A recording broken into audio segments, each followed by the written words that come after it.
What a difference a day makes. We were having like right around 0 degree days there, even a little above. And it's now minus 15. I think it's like well below minus 20 with the wind chill. And we got some snow yesterday.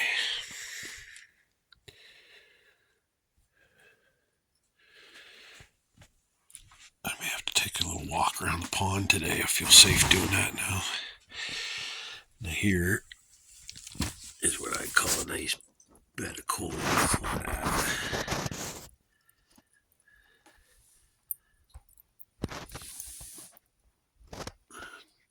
But it's time to throw another log or two on the fire. You can feel the chill starting. I've already had I've been up since 5. It's probably like 7 or a little after. So I had a coffee and a couple of pieces of toast. I think it's time to have some bacon and eggs and another coffee. Yup. It's amazing how quick the cold creeps in. Is that backwards? Yeah, of course. Whenever the camera's on selfie mode, everything's backwards, but that's like 18 degrees Celsius. Just because the fire was still going, it just started getting a little low. So I had to throw another log in, and oftentimes with the bigger logs I have to keep the door open just slightly. It doesn't get enough draft. Not the greatest design stove, but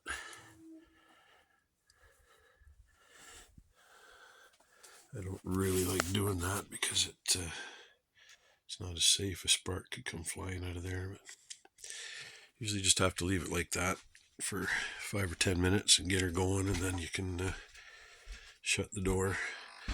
But oftentimes if I don't notice it and just throw a bigger log in and just leave the drafts wide open, sometimes it'll just smolder and almost go out.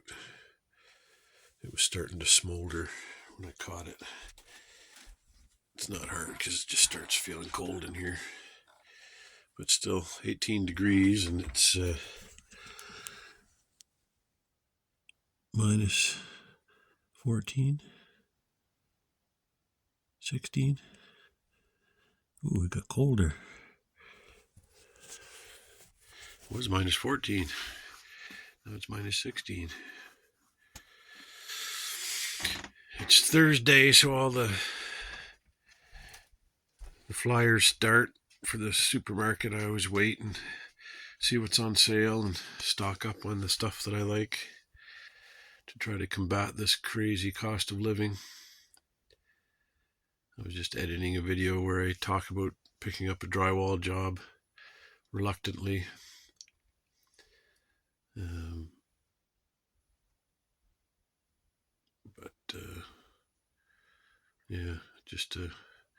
I do have to figure out a little bit of an income here and there. Open up my renovation company again and do a few projects here and there. See what happens. Leave it to the universe. There's I forget what it's called, Outdoor Adventure, something like that. It's a bit of a drive though. I think it would be probably like 45 minutes away. It's not that far. It's just I'd have to drive into town, which is 20 minutes, and then it's 20 minutes or so out on the other side of town, out in some back roads. But they were advertising last spring for someone that could take people out canoeing, which is something I'd love to do, but that's probably like a minimum wage job, so I don't know. I'd rather work the least amount of time and make the most amount of money. So come on, YouTube. out for a walk on the pond. I've never been in this middle section before. I don't know why I never came over here last winter. I'm going to document all the dead beaver lodges. This one hasn't been used in a long time. I've learned that if there's snow on them, nobody's in them. I don't think that's one over there. That's just a... Well, it might be. We'll see.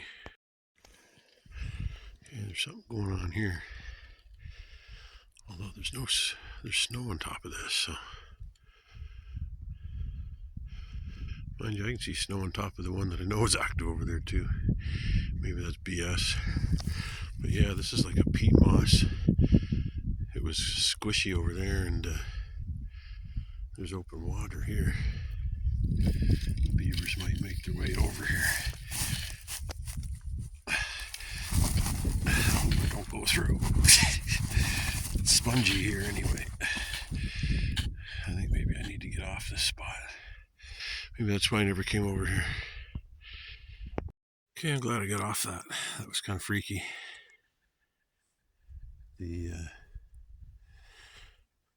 It's just too full of air. It's like a peat moss island. So it's like crunchy. You sink into it. As soon as I get over here on the ice, it was solid, but I could poke my stick like a foot and a half through. I feel much better now that I'm over here. Now here's another defunct beaver lodge. It's odd that they keep moving around. Now this was the main lodge. This is where I lost my phone out of my canoe.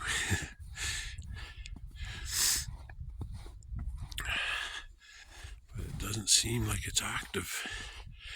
I don't know. I thought the beavers were expanding their territory because they had a growing family, but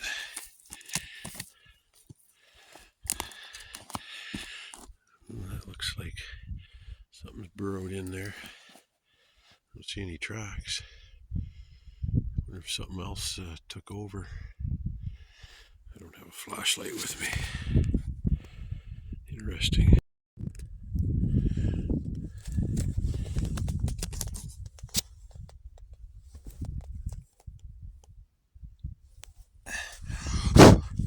Don't want to drop my phone in and lose another one.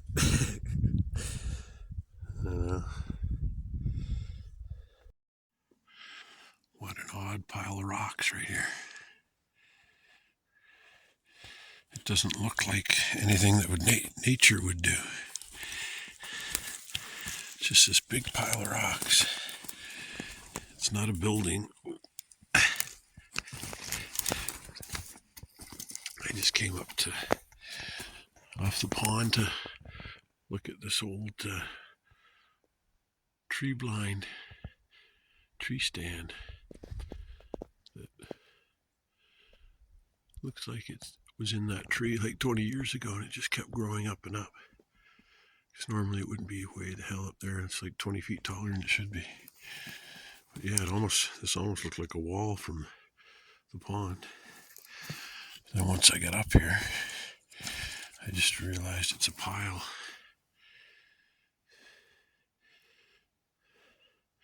The only thing I can think of is there's a body under there from like centuries ago. I wonder.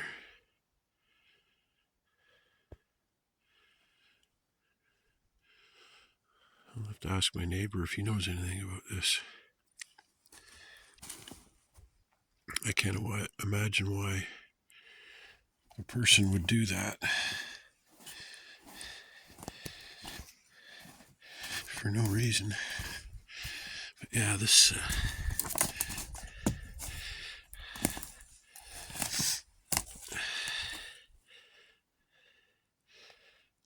looks like newer 2x4s, like since the 60s. But boy, that's up there.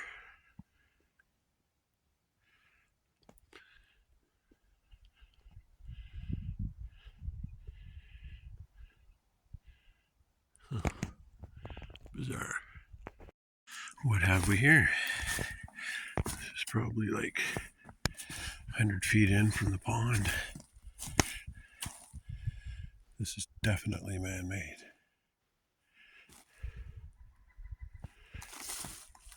Oh, there's a woodpecker back there. It's not too happy about me being back here. So what the hell was this?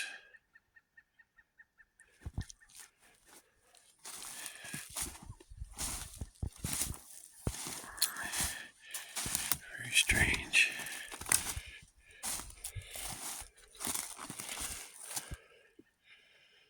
It's definitely man-made.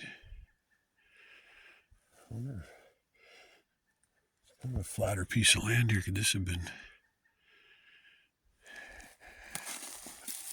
farmed at one point? There's a pile of rocks. Could it be a crumbled wall? I don't know. It's down close to a water source with the pond. Strange. Wonder what the history is. There's another mound over there. I think it's just dead trees, though. That's bizarre. It's not very wide. That is definitely man-made, though. Maybe there was a cabin, an old trapper's cabin back here. Maybe they had part of, that's where the fireplace was or something, just to throw heat into the stone. It's not a bad idea. I should do something like that. Okay, I'm past the dam, so I gotta make my way back. Follow my footprints. Okay, I was going back the way I came to get back out to the lake, and I look over here and I see a third great big giant mound of rocks. Definitely put there by man. So maybe there was a homestead back here, right on the deep end of the pond here. Maybe this was a little valley, water collected, and they tried a little farming maybe. That couldn't have been easy going. It's got to be it. Why else would they do that? Why would you move all the rocks? And looking at all the mature, semi-mature trees here, that's going back into the 1800s, early 1900s, I would say. Frontier days. That's incredible. Whoa. Love seeing history like that.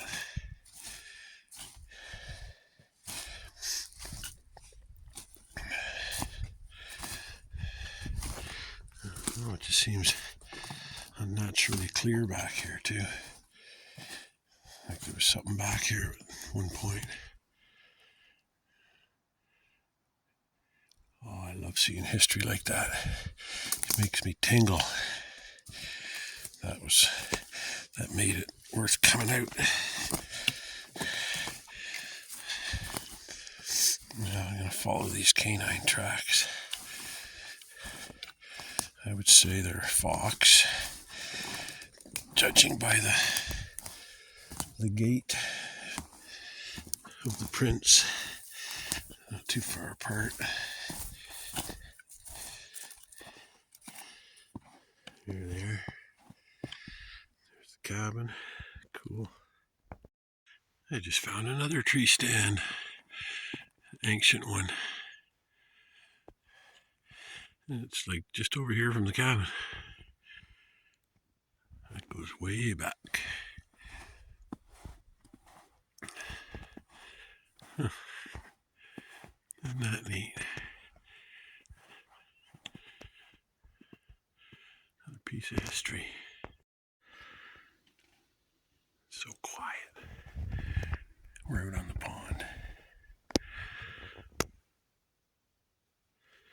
This time of year is just so quiet.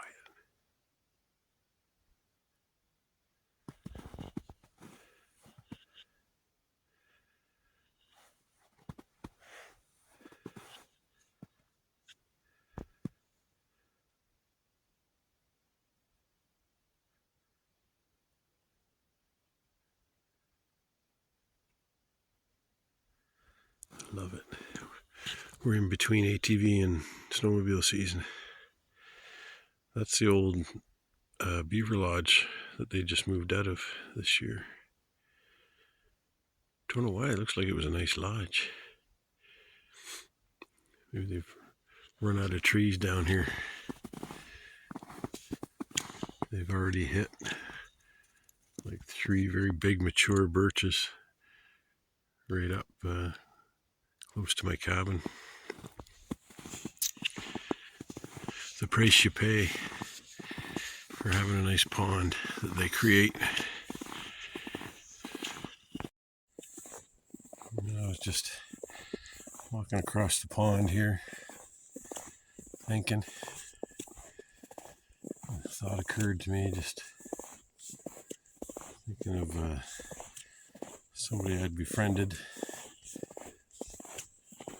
throughout last year, and they turned out to be well, let's put it another way. They did some really low down things that were very disappointing. And I'm just trying to find some forgiveness in my heart.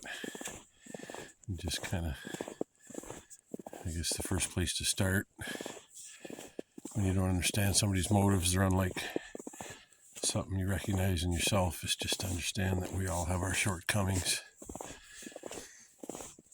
I have my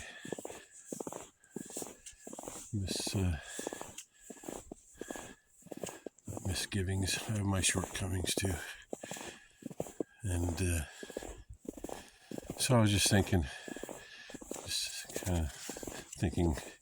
labeled it wrong, but I was like, why are we made so stupid? Why did our Creator make us so stupid? And I guess the answer I've come up with is that we need contrast in this universe to have choices. Everything's got to be balanced and have an equal amount of right and wrong. So I guess you need a lot of stupid people to make the wrong choices and act the wrong way and be much less than they should be. And that gives you the contrast. Because if we were all just incredibly smart and enlightened, we'd all live a certain way, and there wouldn't be any growth or challenge, or